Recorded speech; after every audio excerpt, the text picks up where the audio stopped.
तुम्हें 50-100 वर्ष मिले, पाखंड कर लो, दंभ कर लो, नाटक कर लो, जो चाहो एकत्रित कर लो। दुनिया का एक कबाड़ है।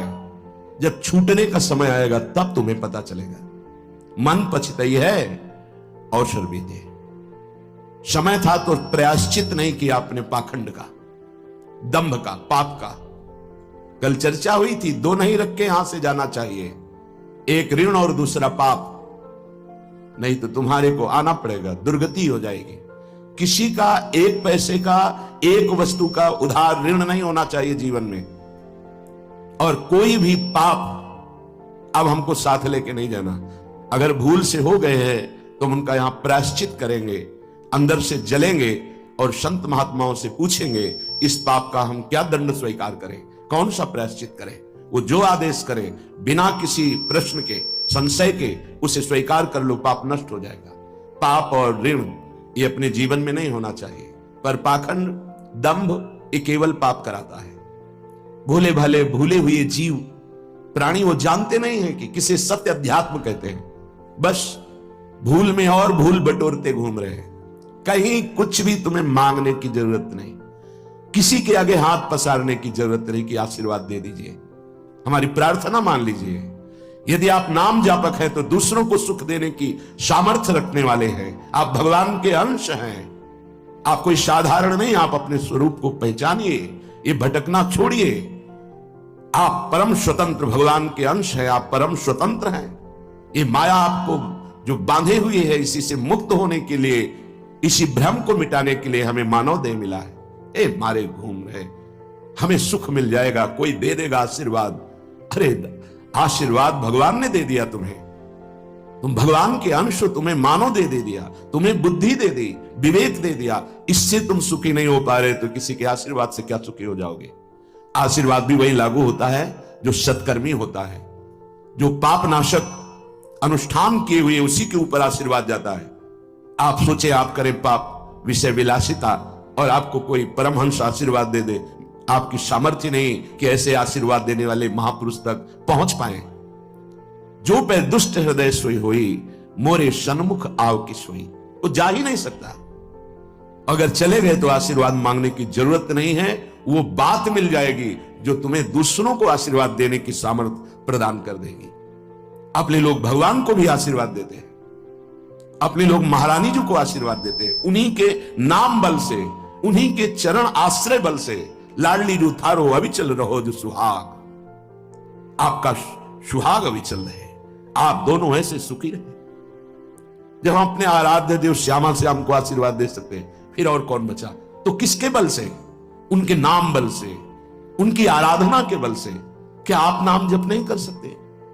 क्या आप आराधना करके ऐसे समर्थ नहीं बन सकते? समर्थ वही है जिसका हाथ फैलाना मिट जाए, किसी से भी नहीं।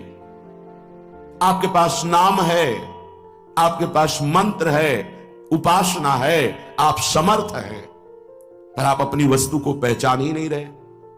नाम जप में रुचि नहीं, सतमार्ग सत्क्रियाएं ये रुचि नहीं, तो कहीं भी भाग के चले जाओ, दुख ही मिलेगा, अशांति मिलेगी, चिंता मिलेगी, आशीर्वाद नहीं मिलेगा। वो देगा भी तो लगेगा नहीं, क्योंकि हृदय में हमारे अंदर पात्रता नहीं आ रही।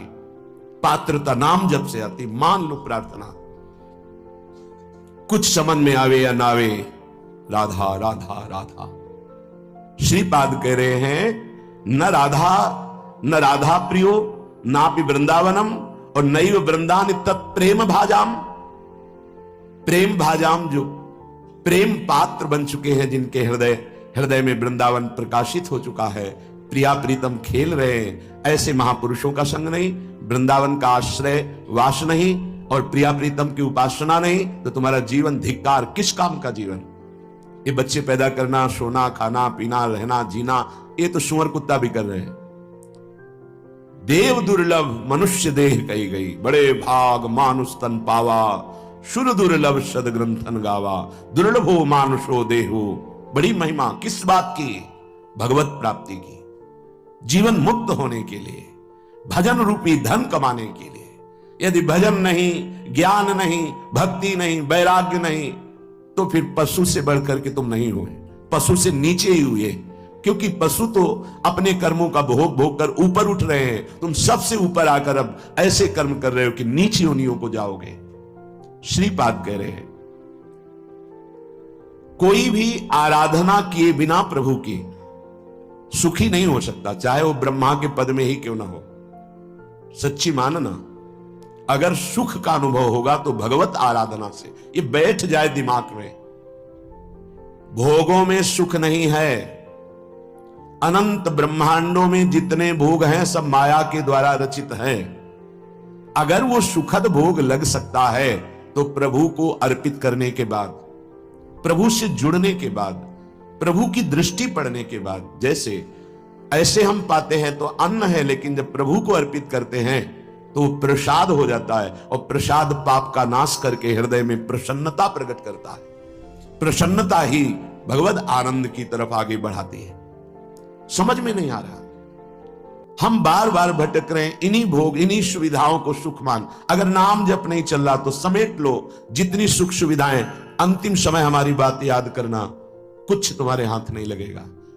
अब भी देख लो, कोई 20 का है, कोई 50 का, कोई 40 का, 30 का, इतना समय व्यतीत हो गया, क्या है तुम्हारे पास जो यहां से ले चलोगे? और कौन सी अनुभूति है जिसमें तुम तृप्ति का अनुभव कर रहे हो कि मुझे ये मिला, मैं तृप्त हो गया? कुछ नहीं, जीरो पे जीरो हो। वही वासना, वही मांग, वही चिंता, वही शोक, वही भय, वही कामना। देखो ना, अंदर देखो, संतोष, शांति, निर्भयता, निश्चिंतता, निशोकता, परमानंद एक भी है नहीं, वो बिना भगवत आराधना के नहीं। श्रीपाद कह रहे हैं हिरण मम राधा नागर चरण मरणे पिनैव विस्मरतु तनुरपि न विपत् कोटिषु जीवन वृंदावनम क्षणम त्यजतु। ये बहुत सुंदर बात मान रहे हैं। जब मेरे मरने का समय आवे तो हे राधा नागर अर्थात प्रिया प्रीतम, जीवन आपको समर्पित है, तो अंतिम श्वास में आप चूक मत करना। यदि जीते जी मैं आपके योग्य नहीं हुआ, आपने दर्शन नहीं दिए, आप नहीं मिले, चलेगा। क्यों? क्योंकि नाम आपका है ना, नाम के सहारे जी लेंगे हम आपकी लीला गुण गायन करके जी लेंगे, आपके प्रेमी जनों के संग से, आपके चरणारविंद के अनुराग रंग में हम जी लेंगे। पर अंतिम समय आप, बहुत सुंदर बात भक्तों ने मांगा भी है, कह रहे हैं कि अंतिम समय आप मेरे हृदय में स्फुरित हो जाए। जब मैं शरीर छोड़ रहा हूं उस समय केवल प्रिया प्रीतम। निश्चित निश्चित ये हमारा विश्वास, हमारा हृदय इस बात को पक्का करता है कि जैसे भी बने हम लगे रहे हैं जीवन भर प्रभु के चरणों में, तो अंतिम में प्रभु फिर अपनी कृपा विशेष करते हैं।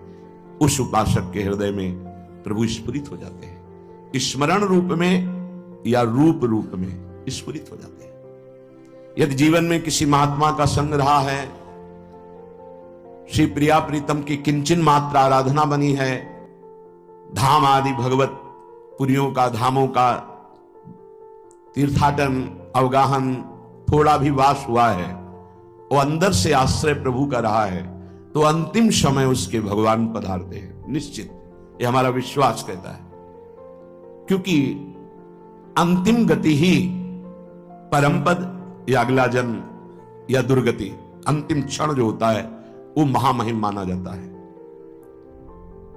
कहते आपके विश्वास से क्या प्रमाण क्या है? तो अजामिल संध्या करने वाला, शास्त्र स्वाध्याय करने वाला, धर्माचरण परायण और बुजुर्गों की, गुरुजनों की सेवा करने वाला था। उस सेवा के लिए ही जंगल में समिधा लेने गया था। वहां व्यभिचार परायण वैश्य और व्यक्ति को देखा, कामांध हो गया। एक दृश्य ने उसे पूरे जीवन को बर्बाद कर दिया। तो अंतिम समय में जब वृद्धावस्था की सीमा चल रही थी कि उस समय संतान का योग था ही नहीं, पर संत जन आए और उन्होंने कहा कि अब जो संतान होगी उसका नाम नारायण रखना। अत्यंत आसक्ति छोटे पुत्र में होने के कारण मरने के समय वो उसे बुला रहा था, नारायण नारायण। तो शायद वो आवाज वहां तक ना पहुंची हो, पर नारायण के पार्षद आ गए और उसको परम पद मिला। ये घटना क्यों घटी? क्योंकि धर्मात्मा था, वो अच्छे आचरण करने वाला था। कुसंग से भ्रष्ट हो गया तो क्या हुआ? हरि ने अंतिम संभाल दिया। तो जो अपने जीवन में प्रयासरत है कि नाम जप करूं, जीवन में प्रयासरत है कि हमसे कोई पापाचरण ना हो जाए, मेरे जीवन धन प्रभु के लिए है, तो ये हमारा विश्वास है अंतिम उसका बहुत मंगलमय होगा। जो जीवन में मनमानी आचरण करता है, पापाचरण करता है, ढेर सारी वही बहुत समेट लिया और मरोगे तो कुछ साथ नहीं जाएगा। वो अंतिम समय जो तुम्हारी दुर्गति होनी वही तुम्हारे दिमाग में आ जाएगा और तुम उसी को प्राप्त होगे। श्रीपाद मांग रहे हैं प्रियालाल से, हन्मम राधा नागर चरणम मरणे पिनैव विस्मरतु। जीवन भर आपकी आराधना की, अब अंतिम समय जब मेरा मरने का आवे तो हे प्रिया प्रीतम आप स्फुरित हो जाए, आपके चरणारविंद हमारे हृदय में स्फुरित हो जाए। अब ऐसे कड़वे संसार में जन्म ना हो जहां केवल छल है, कपट है, धोखा है, जहां सत्य का किंचन मात्र लेश भी व्यवहार में नहीं है। तत्व तो सत्य विराजमान है पर उसका परिचय नहीं। असत माया का खेल चल रहा है, नहीं जन्मना ऐसे संसार में। हमें आपकी प्राप्ति करनी है। माना कि मेरे में सामर्थ्य नहीं, पर अंतिम समय आपसे प्रार्थना है आप हमारे हृदय में स्फुरित होना। और हे वृंदावन, आप मुझे ऐसी सामर्थ्य देना कि भारी दुख का समय हो अंतिम, तो भी मैं आपके धाम से अपने शरीर को बाहर न जाने दूं। यह बड़ी बात है। एक क्षण के लिए भी मैं कभी अंतिम चेष्टा में, जब मेरा शरीर भारी पीड़ा में हो, यहां से जब जाना होता है, जिनका आखिरी जन्म होता है, तो बहुत कुछ हमारी गंदगी जमा है जन्म जन्मांतरों की, वो बहुत शीघ्र भोगवाई जाती थोड़ा थोड़ा करके। तो देखा जाता है कि बड़े महापुरुष भी अंतिम समय बहुत ही विकराल परिस्थिति आ जाती है। उस समय भागना नहीं है औषधि के लिए, नहीं, ये धैर्य उपासक के अंदर ही होता है।